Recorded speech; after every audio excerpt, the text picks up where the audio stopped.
ఈ రోజు early morning US forces పైన ఇరాన్ అయితే అటాక్ చేయడం జరిగింది. ఈవెన్ ఇరాన్ అటాక్ చేసిన తర్వాత దానికి యుఎస్ కూడా స్ట్రాంగ్ గానే రెస్పాండ్ అవ్వడం జరిగింది. But still US and Iran మధ్యన మళ్ళీ టెన్షన్స్ మొదలైనా కూడా ఈ రోజు సెషన్ మీరు అబ్జర్వ్ చేశారనుకోండి, మనం మార్కెట్ లో చాలా పాజిటివ్ మూమెంట్ కనపడింది కదా. వీళ్ళ మధ్యన వార్ స్టార్ట్ అయినా కూడా మార్కెట్ ఎందుకు పాజిటివ్ గా రియాక్ట్ అయింది అండ్ రేపు మార్కెట్ ఏ విధంగా ఉండొచ్చు, వీటన్నిటి గురించి కూడా మార్కెట్ అనాలిసిస్ లోని డీటెయిల్ గా మాట్లాడుకుందాం. దీంతో పాటుగా లాస్ట్ ఫ్యూ డేస్ నుంచి మనకి కంటిన్యూస్ గా ఐటీ స్టాక్స్ లో పాజిటివ్ మూమెంట్ కనపడుతున్నది కదా. సో ఇప్పుడు ఐటీ స్టాక్స్ లో రికవరీ కనపడుతుందా, సో ఐటీ స్టాక్స్ లో ఇప్పుడు ఇన్వెస్ట్ చేయొచ్చా లేదా అన్నది స్టాక్ ఆఫ్ ది డే లో డిస్కస్ చేసుకుందాం. దీంతో పాటుగా కేపీఐటీ టెక్నాలజీస్ అండ్ చాలా ఇంపార్టెంట్ రిజల్ట్స్ అయితే వచ్చాయి, వాటి గురించి మాట్లాడుకుందాం. వాటితో పాటు మరికొన్ని ఇంపార్టెంట్ అప్డేట్స్ ఉన్నాయి, అన్ని కూడా వన్ బై వన్ క్విక్ గా డిస్కస్ చేసేద్దాం. ముందుగా మార్కెట్ అప్డేట్ చూసినట్లయితే ఈ రోజు సెషన్ లో సెన్సెక్స్ 888 పాయింట్స్ పెరిగి 77,654 పాయింట్స్ కి క్లోజ్ అయినట్లయితే నిఫ్టీ 264 పాయింట్స్ పెరిగి 24,250 పాయింట్స్ కి క్లోజ్ అయింది. అండ్ ఈ రోజు సెషన్ లో మిడ్ క్యాప్ ఇండెక్స్ 0.78% పెరిగినట్లయితే స్మాల్ క్యాప్ ఇండెక్స్ 1.47% పెరిగింది అండ్ బ్యాంక్ నిఫ్టీ 0.79% పెరిగింది. ఈ రోజు మార్కెట్ రిలేటెడ్ గా మనం మాట్లాడుకోవాలంటే మార్నింగ్ మార్కెట్ ఓపెన్ అవ్వక ముందు యాక్చువల్లీ కొంత కన్సర్న్ అయితే కనపడింది. దీనికి కారణం ఈ రోజు ఎర్లీ మార్నింగ్ ఇరాన్ కి చెందినటువంటి ఐఆర్జీసీ వాళ్ళు మిడిల్ ఈస్ట్ లో ఉన్నటువంటి యుఎస్ ఫోర్సెస్ పైన సడన్ గా అయితే అటాక్ చేయడం జరిగింది. యాక్చువల్లీ లాస్ట్ ఒక 2-3 డేస్ నుంచి ఒకరి మీద ఒకరు అటాక్స్ చేసుకోవట్లేదు కదా. మళ్ళీ తిరిగి ఇరాన్ వాళ్ళు యుఎస్ ఫోర్సెస్ పైన ఈ అటాక్ చేయడంతో యుఎస్ కూడా స్ట్రాంగ్ గానే కౌంటర్ ఇవ్వచ్చు అని చెప్పి మార్కెట్ అయితే ఎక్స్పెక్ట్ చేసింది. ఈవెన్ యుఎస్ దగ్గర నుంచి కూడా రెస్పాన్స్ స్టార్ట్ అయింది. యుఎస్ అండ్ అలాగే సౌదీ అరేబియా కలిపి ఇరాక్ లోని ఇరాన్ కి చెందినటువంటి వెపన్స్ అవి ఉంటాయి కదా, ఈ స్థావరాల పైన అటాక్ చేసినట్టుగా యుఎస్ దగ్గర నుంచి అయితే అప్డేట్ వస్తుంది. వీళ్ళిద్దరి మధ్య ఈ అటాక్ స్టార్ట్ అయిన తర్వాత మళ్ళీ మనకి క్రూడ్ ఆయిల్ ప్రైస్లు కొంత పెరిగాయి. యాక్చువల్లీ క్రూడ్ ప్రైస్లు దగ్గరగా $80 బిలోకి వచ్చాయి. ఆ వచ్చిన తర్వాత మళ్ళీ ఇద్దరి మధ్య అటాక్ స్టార్ట్ అవడంతో కొంత క్రూడ్ ప్రైస్ పెరిగి నేను ఈ వీడియో రికార్డ్ చేసే టైంకి దగ్గరగా $85 లోనే ఉంది. మరి అంత $100 వెళ్ళిపోవడం, $90 అబోవ్కి వెళ్ళడం ఇలా జరగలేదు. $85కే వెళ్ళడంతో మార్కెట్లో కొంత అంటే రిలీఫ్ కనపడిందండి. అంతేకాకుండా ట్రంప్ దగ్గర నుంచి కూడా ఎటువంటి స్టేట్మెంట్స్ వస్తున్నాయంటే ఇరాన్ తోని డీల్ రిలేటెడ్ గా డిస్కషన్స్ అయితే బాగానే జరుగుతున్నాయి. ఈసారి ఇరాన్ ఖచ్చితంగా న్యూక్లియర్ వెపన్ ని వదిలేయాలి, దీని రిలేటెడ్ గా ఇరాన్ అయితే సైన్ చేయవలసి ఉన్నది అండ్ ఇరాన్ ఖచ్చితంగా యుఎస్ తో డీల్ చేసుకుంటుందని, ఒకవేళ డీల్ చేసుకోలేని పక్షంలో ఇరాన్ ని స్ట్రాంగ్ గా అటాక్ చేసి ఇరాన్ కి చాలా పెద్ద పనిష్మెంట్ ఇస్తాం అన్నట్టుగా డొనాల్డ్ ట్రంప్ దగ్గర నుంచి స్టేట్మెంట్స్ అయితే వచ్చాయి.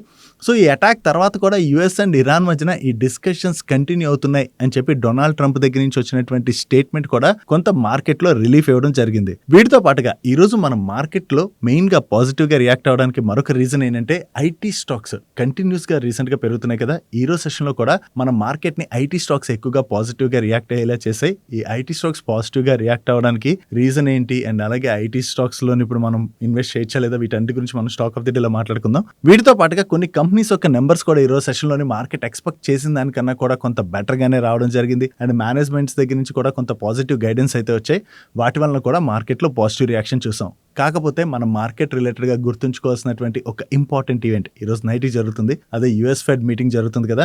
ఈ ఫెడ్ మీటింగ్ యొక్క అవుట్కమ్ ఈ రోజు నైట్ కి అయితే వస్తుంది. దీని రిలేటెడ్ గా గ్లోబల్ మార్కెట్స్ అన్ని కూడా ఎదురు చూస్తున్నాయి. ఎందుకంటే మనకి యుఎస్ లో రీసెంట్ గా ఇన్ఫ్లేషన్ కొంత కంట్రోల్లోకి వచ్చింది కదా. ఈ ఇన్ఫ్లేషన్ కంట్రోల్లోకి వచ్చిన తర్వాత మళ్ళీ యుఎస్ అండ్ ఇరాన్ మధ్యన వార్ మొదలయ్యాక క్రూడ్ ప్రైస్లు కొంత పెరిగాయి. సో దీని వలన అగైన్ యుఎస్ లో ఇన్ఫ్లేషన్ పెరుగుతుంది కదా.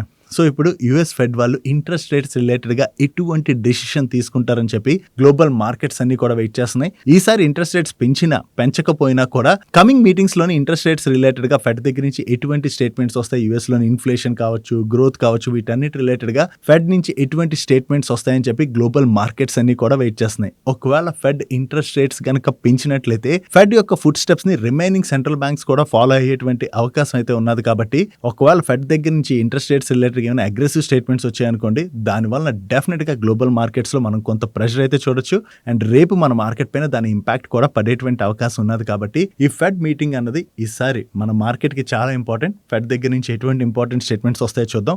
వీటి రిలేటెడ్ గా ఏదైనా అప్డేట్స్ రాగానే వెంటనే మీకు మన social media platforms like Telegram కావచ్చు, వాట్సాప్ ఛానల్ కావచ్చు, వీటిలో అయితే షేర్ చేస్తాం. ఫాలో అవట్లేనట్లయితే ఫాలో అవడానికి ప్రయత్నించండి. డైలీ మార్కెట్ లో ఉండేటువంటి ఇటువంటి ఇంపార్టెంట్ ఇన్ఫర్మేషన్ ని మీకు డీటెయిల్ గా షేర్ చేయడానికి మన టీం పెడుతున్నటువంటి ఎఫర్ట్స్ కనుక వీడియో చూస్తున్న ఏ పాయింట్ ఆఫ్ టైం లైనా మీకు హెల్ప్ఫుల్ అయినట్లయితే మన వీడియోని మర్చిపోకుండా లైక్ చేయడానికి ప్రయత్నించండి. Next coming to the stock of the day. ఈ రోజు స్టాక్ ఆఫ్ ది డే లోని ఐటీ స్టాక్స్ రిలేటెడ్ గా మాట్లాడుకోవాలి. యాక్చువల్లీ మన ఐటీ స్టాక్స్ రీసెంట్గా అంటే లాస్ట్ ఒక 1 మంత్ నుంచి చూసారనుకోండి, కంటిన్యూస్గా ఐటీ స్టాక్స్లో కొంత పాజిటివ్ మూమెంటం కనపడుతున్నది కదా. ఈవెన్ ఈ రోజు సెషన్లో కూడా most of the IT stocks అయితే పాజిటివ్గా రియాక్ట్ అయ్యాయి. యాక్చువల్లీ ఐటీ స్టాక్స్ పాజిటివ్గా రియాక్ట్ అవ్వడానికి ఉన్నటువంటి రీజన్ గురించి మాట్లాడుకుందాం. దీంతో పాటు ఇప్పుడు ఒకవేళ ఐటీ స్టాక్స్లో ఇన్వెస్ట్ చేయాలనుకున్నట్లయితే ఏం చేయాలి అండ్ ఏం చెక్ చేయాలి, వీటన్నిటి గురించి డిస్కస్ చేసుకుందాం. ఫస్ట్ థింగ్, మన ఐటీ స్టాక్స్ ముందు లాస్ట్ 1 to 2 years నుంచి ఎందుకంతలా కరెక్ట్ అయ్యాయి?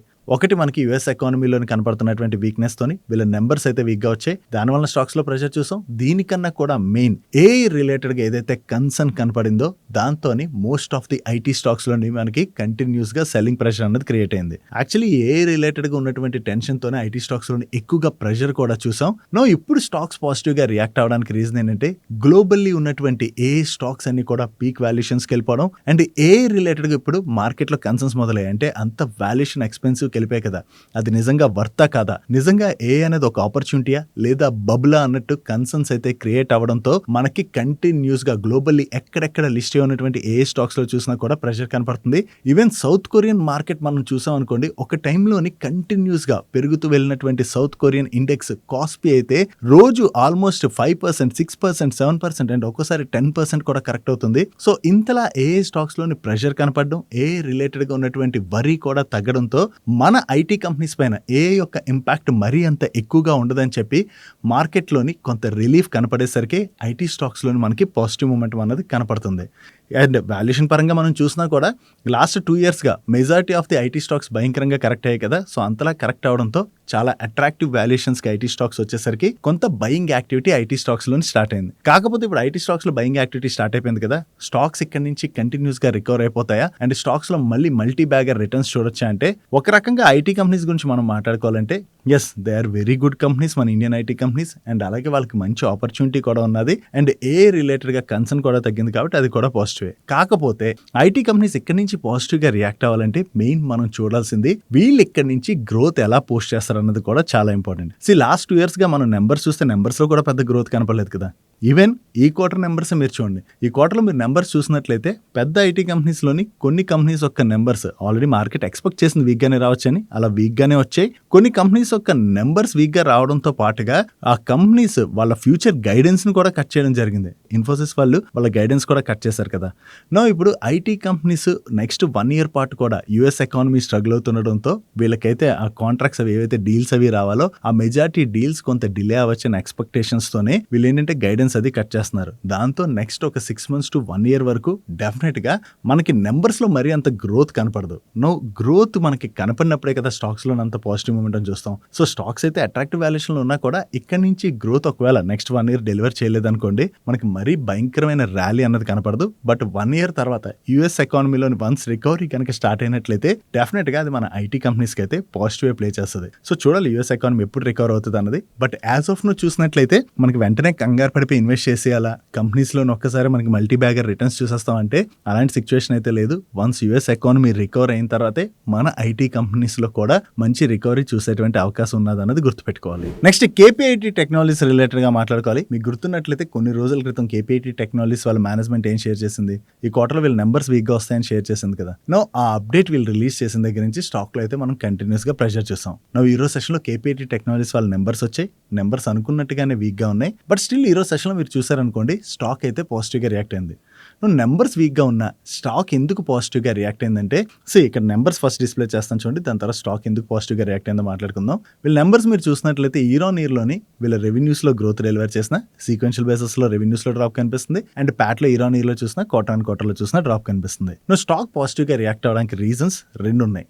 ఒకటి, మార్కెట్ ఇంకా వీక్గా వీళ్ళ నెంబర్స్ రావచ్చని ఎక్స్పెక్ట్ చేసింది. బట్ మార్కెట్ ఎక్స్పెక్ట్ చేసిన దానికన్నా కొంత బెటర్గానే వచ్చాయి. దీంతో పాటు వీళ్ళ మేనేజ్మెంట్ ఏదైతే రిజల్ట్స్ తర్వాత గైడెన్స్ ఇచ్చిందో దాంతో స్టాక్లో మనం పాజిటివ్ మూమెంట్ చూసాం. అది డిస్ప్లే చేస్తాను చూడండి. వీళ్ళ మేనేజ్మెంట్ ఏం చెప్తుందంటే, అనుకున్నట్టుగానే ఈ క్వార్టర్లో కొంత వీక్ నెంబర్స్ వచ్చాయి. బట్ ఈ ఇయర్ సెకండ్ హాఫ్ నుంచి వీళ్ళు చేస్తున్నటువంటి ఇన్వెస్ట్మెంట్స్ కావచ్చు అండ్ అలాగే గ్రోత్ రిలేటెడ్గా వీళ్ళు పెడుతున్నటువంటి ఎఫర్ట్స్ కావచ్చు, వీటి వలన చాలా మంచి గ్రోత్ డెలివర్ చేస్తాం ఇయర్ సెకండ్ హాఫ్ నుంచి అని చెప్తున్నారు.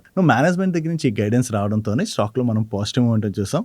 కాకపోతే ఇక్కడ మనం ఒకటి గుర్తుపెట్టుకోవాలి, సెకండ్ హాఫ్ అంటున్నారు కానీ సెకండ్ క్వార్టర్ రిలేటెడ్గా మేనేజ్మెంట్ ఏం చెప్పలేదు. క్వార్టర్ 2లో వీళ్ళ నెంబర్స్ ఎలా వస్తాయి అన్నది మనం చూడాలి. ఒకవేళ క్వార్టర్ 2లో నెంబర్స్లో మనకి రికవరీ కనపడినట్లయితే ఓకే, అలా కాకుండా క్వార్టర్ 2 నెంబర్స్ కూడా బాగా వీక్గా వచ్చాయి అనుకోండి, స్టాక్లో మరికొంత ప్రెషర్ చూడొచ్చు. అండ్ సెకండ్ హాఫ్ నుంచి మేనేజ్మెంట్ చెప్తున్నట్టుగా నెంబర్స్లో మంచి రికవరీ కనుక కనపడినట్లయితే స్టాక్లో మనకి పాజిటివ్ మూమెంటం కనపడే అవకాశం ఉన్నది. నెక్స్ట్ మన ఇండియా రిలేటెడ్గా ఒక నెగిటివ్ అప్డేట్ అయితే కనపడుతున్నది.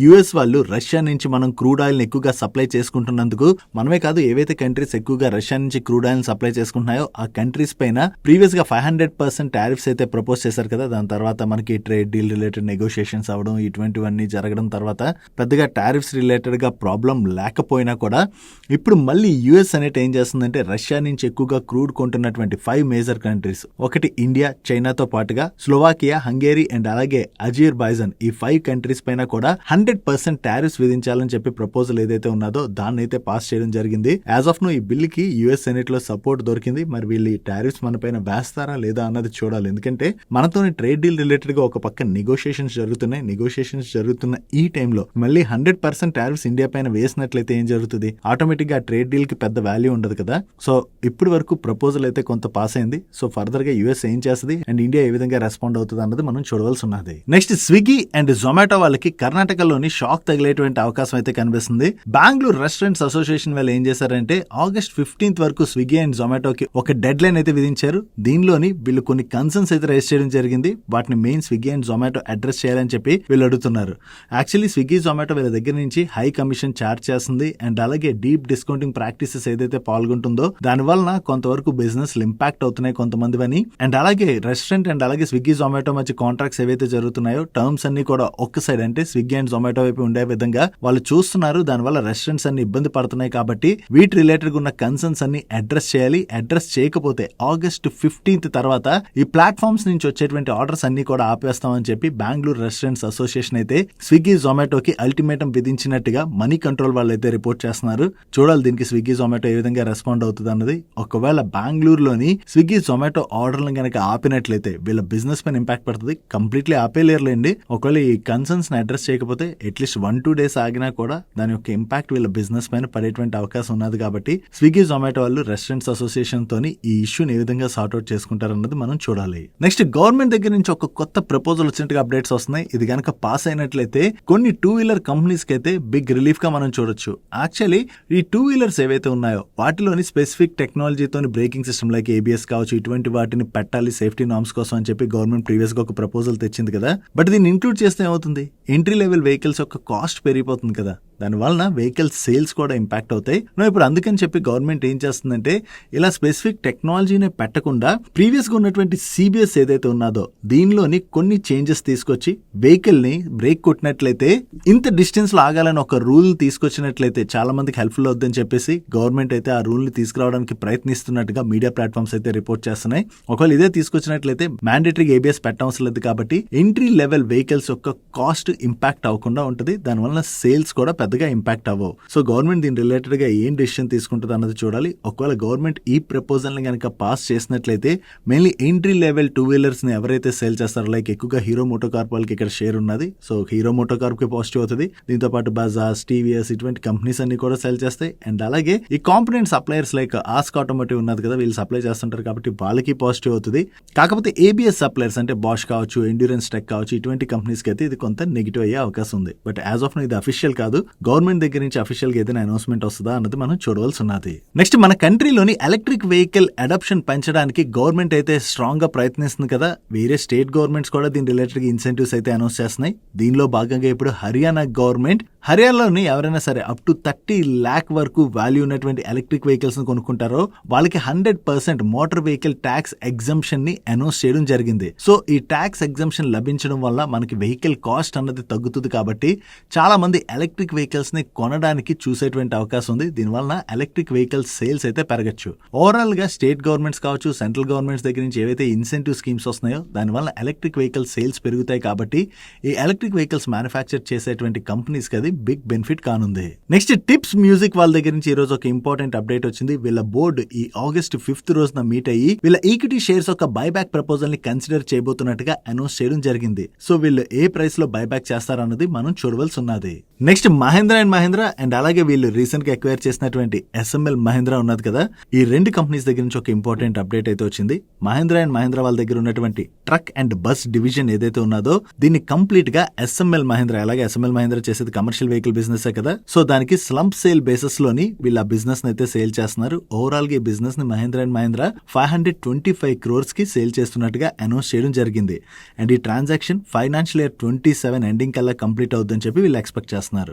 Mahindra and Mahindra truck and bus division related గా మనం మాట్లాడుకోవాలంటే ఈ బిజినెస్ పెద్దగా మహీంద్రా అండ్ మహీంద్రాకి ప్రాఫిట్స్ ఏం జనరేట్ చేయట్లేదు అండ్ పెద్ద కంట్రిబ్యూషన్ కూడా లేదు.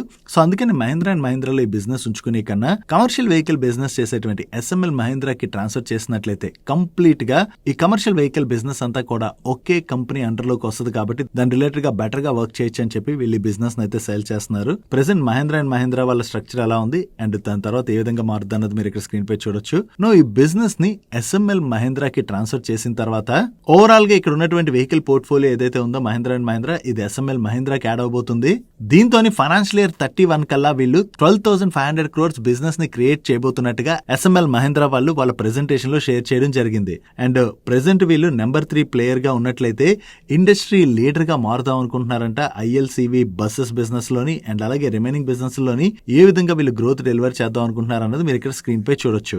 ఓవరాల్ గా ఈ బిజినెస్ ని అక్వైర్ చేయడం ద్వారా SML మహీంద్రా బిజినెస్ ని స్ట్రాంగ్ గా ఎక్స్పాండ్ చేస్తామని వీళ్ళ దగ్గర నుంచి అనౌన్స్మెంట్ రావడంతోనే ఈ రోజు సెషన్ లో SML మహీంద్రా స్టాక్ దగ్గరగా 20% పెరిగింది. నెక్స్ట్ టాటా కెమికల్స్ వాళ్ళు రిలేటెడ్ గా ఒక నెగిటివ్ అప్డేట్ ఉన్నది. వీళ్ళకి కెనియా మినిస్ట్రీ ఆఫ్ మైనింగ్ దగ్గర నుంచి ఇక్కడ మైనింగ్ ఆపరేషన్స్ ని వెంటనే సస్పెండ్ చేయాలని చెప్పి ఆర్డర్ వచ్చినట్టుగా అండ్ అంతేకాకుండా ఇక్కడ నుంచి సోడా యాష్ ఏదైతే ఉన్నదో దాని ఎక్స్పోర్ట్స్ ను కూడా నిలిపివేయాలని చెప్పి కెనియా మినిస్ట్రీ ఆఫ్ మైనింగ్ వాళ్ళు అయితే ఆర్డర్ చేశారని, దీని రిలేటెడ్ గా వీళ్ళు కొన్ని ఎవిడెన్స్ అండ్ డాక్యుమెంట్స్ అవి సబ్మిట్ చేయవలసి ఉన్నదంట. ఆ డాక్యుమెంట్స్ అవి సబ్మిట్ చేసిన తర్వాత మైట్ బి వీళ్ళకి అప్రూవల్ వస్తుందా రాదా అన్నది మనం చూడవలసి ఉన్నది. బట్ ఏదైనా సరే యాజ్ ఆఫ్ నో కెనియాలో మైనింగ్ ఆపరేషన్స్ వీళ్ళు ఏవైతే నిలిచిపోతున్నాయో అది టాటా కెమికల్స్ రిలేటెడ్ గా మనం కొంత నెగిటివ్ గా చూడొచ్చు. Next wind energy solutions offer చేసేటువంటి ఐనాక్స్ విండ్ లిమిటెడ్ వాళ్ళకి NLC ఇండియా లిమిటెడ్ దగ్గర నుంచి 200 మెగావాట్ టర్న్ కి ఆర్డర్ అయితే వచ్చినట్టుగా వీళ్ళు ఎక్స్చేంజెస్ కి అప్డేట్ చేస్తున్నారు. ఈ contract value approximately 1,600 crores and ఈ ప్రాజెక్ట్ ని వీళ్ళు 24 months లో కమిషన్ చేయవలసి ఉన్నది. వీళ్ళు కొత్తగా ఏదైతే ఈ కాంట్రాక్ట్ విన్నారో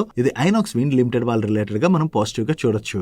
next the Orissa minerals development corporation limited వాళ్ళ రిలేటెడ్ గా ఒక పాజిటివ్ అప్డేట్ ఉన్నది. వీళ్ళకి Belkudi iron and manganese ore mine related గా ఎన్విరాన్మెంటల్ క్లియరెన్స్ వచ్చిందని చెప్పి వీళ్ళు ఎక్స్చేంజెస్ కి అప్డేట్ చేస్తున్నారు.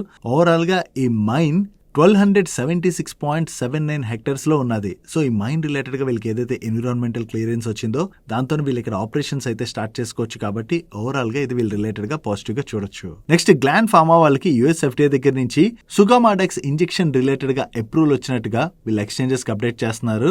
సో యాక్చువల్లీ ఈ ఇంజెక్షన్ ని అడల్ట్ అండ్ అలాగే పెడియాట్రిక్ పేషెంట్స్ లోని న్యూరోమస్కులర్ బ్లాకేడ్ ట్రీట్మెంట్ లో భాగంగా యూజ్ చేస్తారని అండ్ April 2026 12 months ఎండింగ్ నాటికి US లోని దీని రిలేటెడ్ గా $1.6 billion వర్త్ సేల్స్ అయితే జరిగినట్టుగా వీళ్ళు ఎక్స్చేంజెస్ కి అప్డేట్ చేస్తున్నారు. సో ఇంజెక్షన్ రిలేటెడ్ గా వీళ్ళకి అప్రూవల్ రావడంతో US లో దీని రిలేటెడ్ గా ఉన్నటువంటి ఆపర్చునిటీని వీళ్ళు క్యాటర్ చేసే అవకాశం ఉండడంతోనే ఈ రోజు సెషన్ లో గ్లాండ్ ఫార్మా స్టాక్ లో మనకి పాజిటివ్ మూమెంటం కనపడింది. నెక్స్ట్ PPFAS ఈ మ్యూచువల్ ఫండ్ కంపెనీ గురించి అందరికి ఐడియా ఉంటుంది కదా, దీనిలో చాలా స్కీమ్స్ లోని ఇన్వెస్టర్స్ ఇన్వెస్ట్ చేసే ఉంటారు.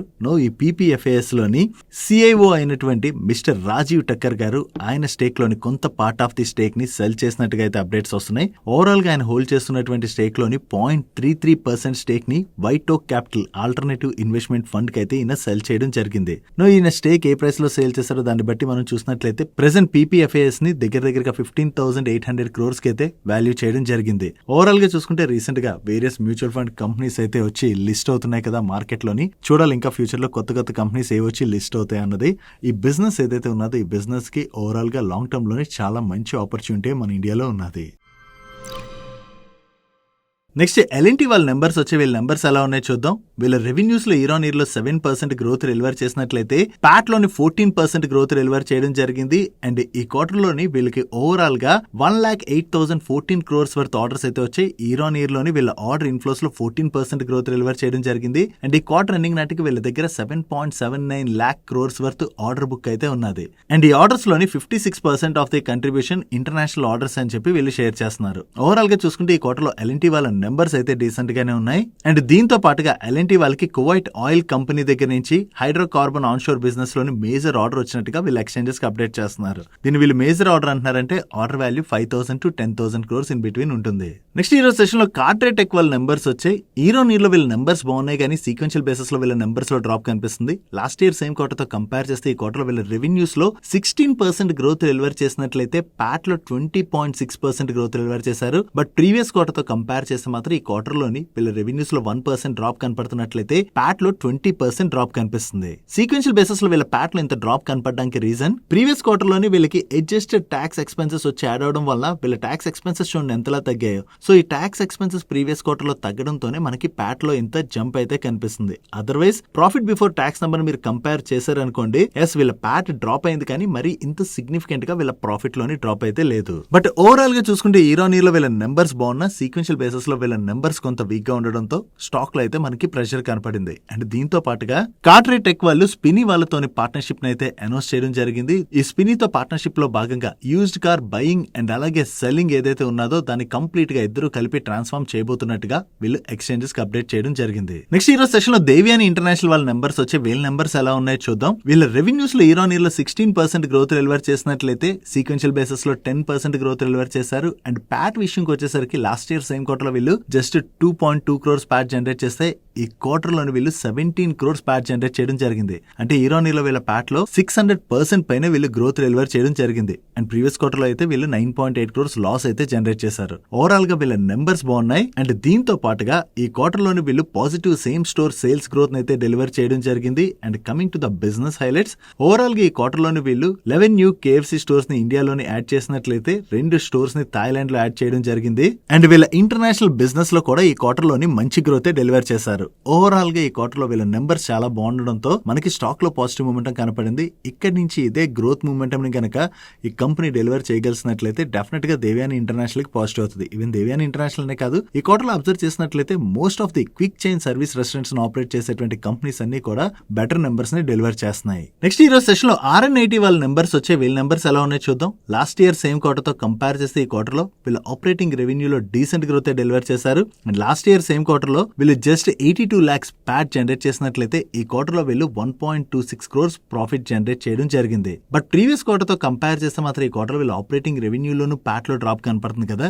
దానికి రీజన్ లాస్ట్ ఇయర్ లో కూడా మీరు అబ్జర్వ్ చేశారనుకోండి, మార్చ్ క్వార్టర్ నెంబర్స్ తో కంపేర్ చేస్తే జూన్ క్వార్టర్ లో వీళ్ళ నెంబర్స్ లోని సిగ్నిఫికెంట్ డ్రాప్ అన్నది కనిపిస్తుంది. సో వీళ్ళపైన సీజనల్ ఇంపాక్ట్ అయితే ఉన్నట్టుంది. దాంతోనే మార్చ్ క్వార్టర్ నెంబర్స్ ని జూన్ క్వార్టర్ తో కంపేర్ చేసి చూడకూడదు. ఈరోనీర్ లో చూసినట్లయితే వీళ్ళ నెంబర్స్ లో డీసెంట్ గ్రోత్ డెలివర్ చేశారు. Next fragrance and aroma ingredients ని మ్యానుఫ్యాక్చర్ చేసే SH కేల్కర్ వాళ్ళ నెంబర్స్ వచ్చాయి. ఈ క్వార్టర్ లో వీళ్ళు చాలా మంచి గ్రోత్ అయితే డెలివర్ చేశారు. నెంబర్స్ లోని ఈరోనీర్ లోని వీళ్ళ సేల్స్ లోని 14% పైన గ్రోత్ డెలివర్ చేసినట్లయితే ఎబిటాలో 21% గ్రోత్ డెలివర్ చేశారు. అండ్ ప్యాట్ లోని 75% గ్రోత్ అయితే డెలివర్ చేయడం జరిగింది. అండ్ ప్రీవియస్ క్వార్టర్ తో కంపేర్ చేసిన ఈ క్వార్టర్ లో వీళ్ళ సేల్స్ లో డీసెంట్ గ్రోత్ డెలివర్ చేశారు. అండ్ ప్రీవియస్ క్వార్టర్ లోని వీళ్ళు 2.5 crores ప్రాఫిట్ జనరేట్ చేసినట్లయితే ఈ క్వార్టర్ లో నియర్లీ 45 crores ప్యాట్ జనరేట్ చేశారు. కాకపోతే ఇక్కడ మనం గుర్తు పెట్టుకోవాలి, ఈ క్వార్టర్ లో వీళ్ళకి నియర్లీ 30 crores వరకు ఎక్సెప్షనల్ గెయిన్ వచ్చి యాడ్ అయింది. దాంతోనే ప్యాట్ లో ఇంత జంప్ కనిపిస్తుంది. ఒకవేళ ఈ ఎక్సెప్షనల్ గెయిన్ ని మనం తీసి చూసినా కూడా వీళ్ళ ప్యాట్ లోని ఈరోనీర్ లో డీసెంట్ గ్రోత్ డెలివర్ చేశారు. అండ్ సీక్వెన్షియల్ బేసిస్ లో కూడా వీళ్ళ ప్రాఫిట్ లో మంచి గ్రోత్ కనిపిస్తుంది. ఓవరాల్ గా ఈ క్వార్టర్ నెంబర్స్ బాగుండడంతో ఈ రోజు సెషన్ లో స్టాక్ లో అయితే మనకి చాలా పాజిటివ్ మూమెంటం కనపడింది. నెక్స్ట్ అదాని పోర్ట్స్ వాళ్ళ నెంబర్స్ వచ్చి వీళ్ళ నెంబర్స్ ఎలా ఉన్నాయో చూద్దాం. వీళ్ళ రెవెన్యూస్ లో ఈరోనీర్ లో 18.6% గ్రోత్ డెలివర్ చేసినట్లయితే ప్యాట్ లో 10.2% గ్రోత్ డెలివర్ చేశారు. అండ్ సీక్వెన్షియల్ బేసిస్ లో మాత్రం వీళ్ళ రెవెన్యూస్ లో జస్ట్ 0.8% మాత్రమే గ్రోత్ డెలివర్ చేయడం జరిగింది. బట్ ప్యాట్ లో మాత్రం 10.3% గ్రోత్ డెలివర్ చేశారు. ఇక్కడ సీక్వెన్షియల్ బేసిస్ లో వీళ్ళ రెవెన్యూస్ లో ఆల్మోస్ట్ ఫ్లాట్ గ్రోత్ డెలివర్ చేసిన ప్యాట్ లో ఇంత జంప్ కనపడడానికి రీజన్ ఏంటో చూద్దాం. ఒకటి ప్రీవియస్ క్వార్టర్ తో కంపేర్ చేస్తే ఈ క్వార్టర్ లోని వీళ్ళ ఎక్స్పెన్సెస్ తగ్గే, దీంతో పాటుగా ట్యాక్స్ ఎక్స్పెన్సెస్ కూడా సిగ్నిఫికెంట్ గా తగ్గడంతోనే మనకి సీక్వెన్షియల్ బేసిస్ లో వీళ్ళ ప్యాట్ లో ఇంత జంప్ కనిపిస్తుంది. నెక్స్ట్ ఈ రోజు సెషన్ లో ఏషియన్ పెయింట్స్ వాళ్ళ నెంబర్స్ వచ్చాయి. ఈ క్వార్టర్ లో వీళ్ళ నెంబర్స్ అయితే బాగున్నాయి. వీళ్ళ రెవెన్యూస్ లో ఈరోనీర్ లో 17.9% గ్రోత్ డెలివర్ చేసినట్లయితే సీక్వెన్షియల్ బేసిస్ లో 14% గ్రోత్ డెలివర్ చేశారు. అండ్ ప్యాట్ లో ఈరోనీర్ లో 39.6% గ్రోత్ డెలివర్ చేసినట్లయితే సీక్వెన్షియల్ బేసిస్ లో 31.5% గ్రోత్ డెలివర్ చేయడం జరిగింది. ఓవరాల్ గా ఈ క్వార్టర్ లో ఏషియన్ పెయింట్స్ వాళ్ళ నెంబర్స్ లో డీసెంట్ గ్రోత్ డెలివర్ చేయడం జరిగింది. Next carbon black speciality chemicals ని తయారు చేసే PCBL కెమికల్ వాళ్ళ నెంబర్స్ అయితే వచ్చాయి. వీళ్ళ నెంబర్స్ ఎలా ఉన్నాయో చూద్దాం. వీళ్ళ రెవెన్యూస్ లో ఈరోనీర్ లో 17% గ్రోత్ డెలివర్ చేసినట్లయితే ప్యాట్ లో 64.6% గ్రోత్ డెలివర్ చేశారు. చేశారు. ఈవెన్ సీక్వెన్షియల్ బేసిస్ లో చూసినా వీళ్ళు రెవెన్యూస్ లో 19.7% గ్రోత్ డెలివర్ చేసినట్లయితే ప్యాట్ లో 285% పైన జంప్ కనిపిస్తుంది. సో సీక్వెన్షియల్ బేసిస్ లో ప్యాట్ లో ఇంత జంప్ కనపడడానికి రీజన్ ఏంటో చూద్దాం. ప్రీవియస్ క్వార్టర్ లోనే వీళ్ళ ఎక్స్పెన్సెస్ కొంత ఎక్కువగా ఉన్నాయి. ఎక్స్పెన్సెస్ ఎక్కువగా ఉండడం వల్ల మనకి ప్రాఫిట్ అయితే తగ్గింది. సో ఓవరాల్ గా ప్రీవియస్ క్వార్టర్ కన్నా కూడా ఈ క్వార్టర్ లోనే వీళ్ళ ఎక్స్పెన్సెస్ కంట్రోల్ లో ఉంచుకోవడంతో ప్యాట్ లో సిగ్నిఫికెంట్ జంప్ అన్నది కనిపిస్తుంది. ఈ క్వార్టర్ లో వీళ్ళ నెంబర్స్ చాలా బాగుండడంతో స్టాక్ కూడా పాజిటివ్ గా రియాక్ట్ అయింది. Next PNGS Reva diamond jewellery వాళ్ళ నెంబర్స్ వచ్చే వీళ్ళ నెంబర్స్ ఎలా ఉన్నాయో చూద్దాం. వీళ్ళ రెవెన్యూస్ లో ఇయర్ ఆన్ ఇయర్ లోని 119% పైన గ్రోత్ డెలివర్ చేసినట్లయితే ప్యాట్ లో 265% గ్రోత్ డెలివర్ చేశారు. బట్ సీక్వెన్షియల్ బేసిస్ లో మాత్రం వీళ్ళ రెవెన్యూస్ లో 14.6% డ్రాప్ కనపడుతుంది. బట్ ప్యాట్ లో మాత్రం 27% పైన గ్రోత్ డెలివర్ చేశారు. ఇక్కడ సీక్వెన్షియల్ బేసిస్ లో వీళ్ళ రెవెన్యూస్ లో డ్రాప్ కనపడుతున్నా ప్యాట్ లో గ్రోత్ డెలివర్ చేయడానికి రీజన్ ఏంటో చూద్దాం. ప్రీవియస్ క్వార్టర్ తో కంపేర్ చేస్తే ఈ క్వార్టర్ లో వీళ్ళ ఎక్స్పెన్సెస్ సిగ్నిఫికెంట్ గా తగ్గాయి. దానికి కారణం ఈ క్వార్టర్ లో నెగిటివ్ ఇన్వెంటరీ ఉండడం వల్ల ఓవరాల్ ఎక్స్పెన్సెస్ అయితే తగ్గాయి. దాంతోనే మనకి ప్యాట్ లోని అంత జంప్ కనిపిస్తుంది. ఓవరాల్ గా చూసుకుంటే నెంబర్స్ అయితే బానే ఉన్నాయి. That's it for today's daily మనిషి. ఈరోజు డైలీ మనిషిలో మేము షేర్ చేసిన ఇన్ఫర్మేషన్ మీకు హెల్ప్ఫుల్ అయినట్లయితే మన వీడియోని లైక్ చేస్తూ ఛానల్ సబ్స్క్రైబ్ చేసుకోవడం మర్చిపోకండి. నేను చంద్రశేఖర్ పత్రి మరొక ఇంట్రెస్టింగ్ వీడియోతో కలుద్దాం. Good night.